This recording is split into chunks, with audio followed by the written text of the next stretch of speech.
हाय दोस्तों, जैसा कि आप लोगों को मालूम है कि मैं सामान्य ज्ञान और करंट अफेयर का वीडियो लेकर आता हूँ। हमारा वीडियो जो कि हर प्रकार के एग्ज़ाम में पूछे जाते हैं, चाहे वो एग्ज़ाम यूपीएससी हो, बीपीएससी हो, एसएससी हो या फिर रेलवेज़ का कोई एग्ज़ाम हो। इससे पहले कि हम आगे बढ़ें, आप लोग हमारे चैनल को सब्सक्राइब कीजिए और वीडियो को लाइक कीजिए, साथ ही शेयर कीजिए।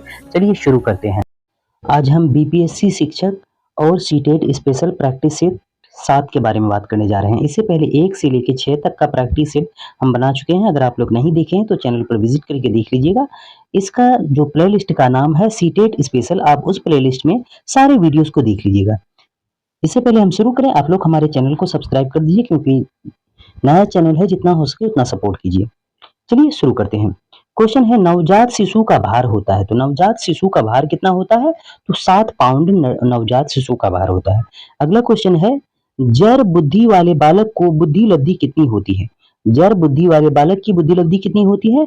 तो 71 से कम होती है। अगला क्वेश्चन है, शिक्षा मनोविज्ञान की उत्पत्ति का वर्ष कौन सा माना जाता है? शिक्षा मनोविज्ञान की उत्पत्ति का वर्ष कौन सा माना जाता है? तो वह वर्ष जो है 1900 ईस्वी माना जाता है। चलिए अगला क्वेश्चन की तरफ। क्वेश्चन है, बुद्धि लब्धि मापन का जन्मदाता है, तो बुद्धि लब्धि मापन का जन्मदाता जो है टरमैन है। बुद्धि लब्धि मापन का जन्मदाता टरमैन है। अगला क्वेश्चन है, आधुनिक मनोविज्ञान का अर्थ है। आधुनिक मनोविज्ञान का अर्थ है व्यवहार का अध्ययन। आधुनिक मनोविज्ञान का अर्थ है। अगला क्वेश्चन है, विद्यालय क्षेत्र में रचनात्मक निर्धारकों को जानने के लिए इनमें से कौन सा उपागम नहीं है? तो कौन सा उपागम नहीं है? तो बहुवैकल्पीय प्रश्न जो है उपागम नहीं है। चलिए अगला क्वेश्चन की तरफ। क्वेश्चन है, सहयोगात्मक राजनीति की श्रेणी में महिलाएं निम्न में से संबंधित नहीं है। एक बार फिर से देख लीजिए, सहयोगात्मक राजनीति की श्रेणी में महिलाएं निम्न में से संबंधित नहीं है, तो प्रतिरोध में संबंधित नहीं है। अगला क्वेश्चन है, सामाजिकरण वह प्रक्रिया है जिसमें बच्चे और वयस्क सीखते हैं, तो किससे सीखते हैं? तो परिवार से सीखते हैं, विद्यालय से सीखते हैं, साथियों से सीखते हैं, इसीलिए तो इसको सामाजिकरण कहा गया है। तो इसका सही उत्तर हो जाएगा इनमें सभी। अगला क्वेश्चन है, शिक्षक का ज्ञान होना चाहिए। एक बार फिर से देख लीजिए, शिक्षक को ज्ञान होना चाहिए किस चीज का? अध्यापन विषय एवं बाल मनोविज्ञान का। अध्यापन विषय एवं बाल मनोविज्ञान का। चलिए अगला क्वेश्चन की तरफ। क्वेश्चन है, बाल मनोविज्ञान के आधार पर कौन सा कथन सर्वोत्तम है?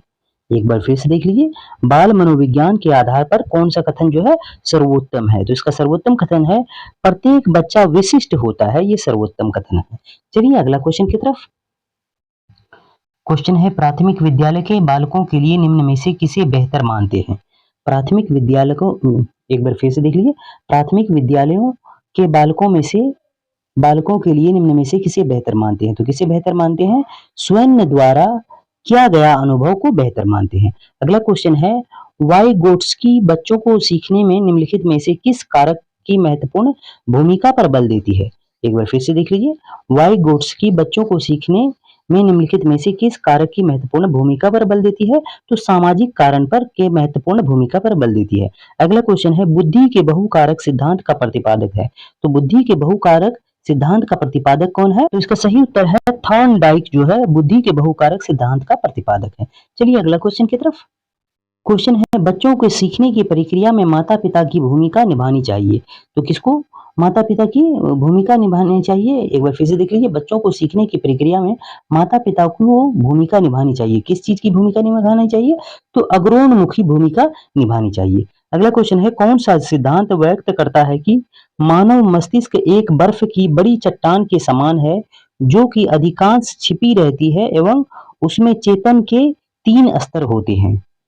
एक बार फिर से देख लीजिए, कौन सा सिद्धांत व्यक्त करता है कि मानव मस्तिष्क एक बर्फ की चट्टान के समान है जो कि अधिकांश छिपी रहती है एवं उसमें चेतन के 3 स्तर होते हैं? तो यह सिद्धांत जो है मनोविश्लेषणात्मक सिद्धांत पर कहा गया है, व्यक्त किया गया है। चलिए अगला क्वेश्चन है, व्यक्तिगत शिक्षार्थी एक दूसरे से भिन्न होते हैं।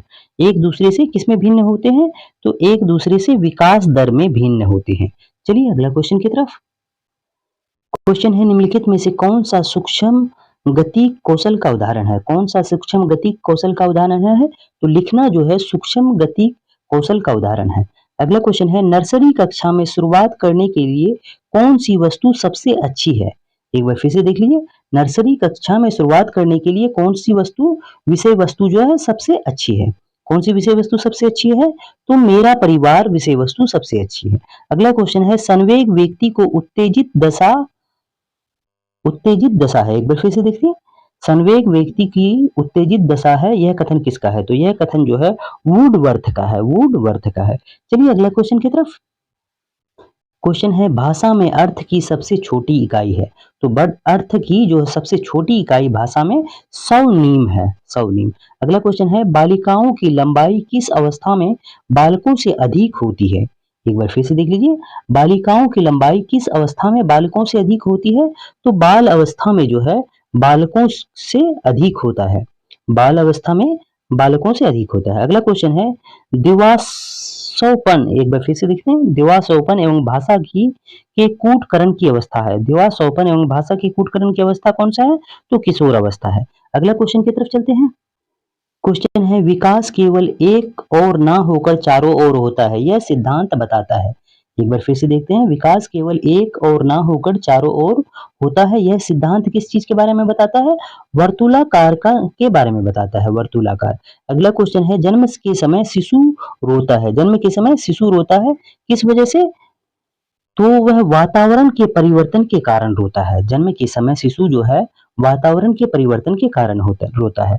अगला क्वेश्चन है, कलार्क और वृक्ष के नर चैंपांजी के शरीर में, कलार्क और वृक्ष के नर चैंपांजी के शरीर में क्या होता है? तो स्त्री हार्मोन प्रवेश कराए जाते हैं, स्त्री हार्मोन प्रवेश कराए जाते हैं। चलिए अगला क्वेश्चन की तरफ।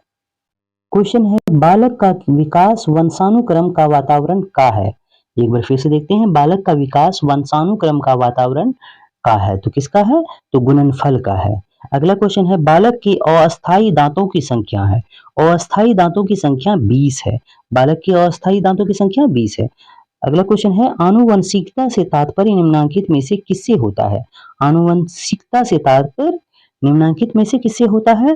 तो गुणसूत्र एवं जीन्स से होता है। चलिए अगला क्वेश्चन की तरफ।